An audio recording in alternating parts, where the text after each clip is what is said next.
I have a question around if someone overeats and they feel bad,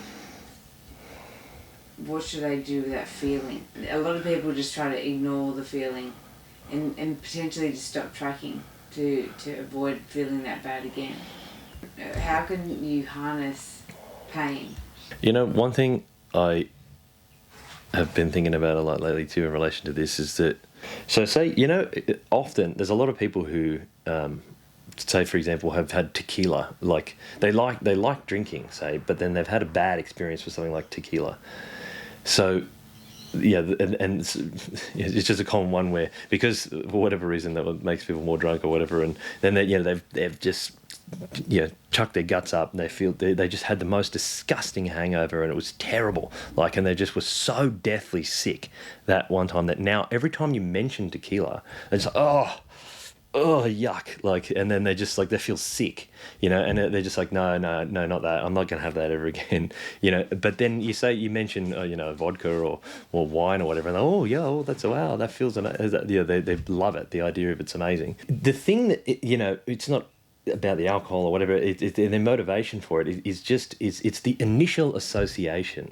It's the thing that comes to mind is that initial feeling that's attached to it.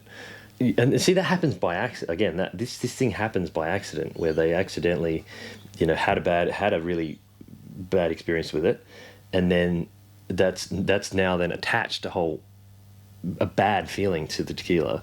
And then now that, like, there's just, you know, you'd have to force them to do it. You'd have to force them to drink this tequila. They can't do it. They can't do this because they believe that it's painful for them. That it would be horrible and it'd make them feel sick. So a negative feeling changed their behaviour pattern. Yeah. So that happens, and what I'm saying is that happens naturally throughout life. We just randomly get like enough pain anchored to something, and then you naturally just avoid it, right?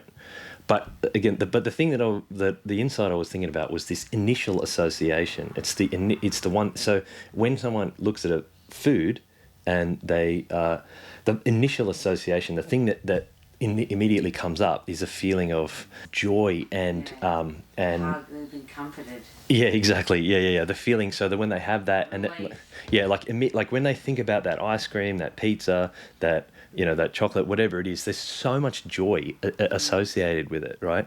And then, yeah, I know you can relate. And but again, like there might be, you know, like some sort of fish or something that they don't like. Oh yeah, there's no joy attached to that. When the initial thought that someone has about eating that pizza is about how bad they're going to feel afterwards, right? So as soon as you see the pizza, you think about that oily, disgusting feeling you have, and that when you feel full and you feel sick and you feel yuck, like you know how you're going to, like the feeling you have when you see it is that feeling of being full and oily and overweight and guilty and ashamed of having had too much. When that's the feeling you get, you'll naturally avoid it, right? So it's trying to almost train ourselves to have the long-term damage associated with it. You know, having this realization makes you like very clear on what needs to happen. You need to lean into the pain. You need to, if you want to be motivated, you have to keep that pain in sight.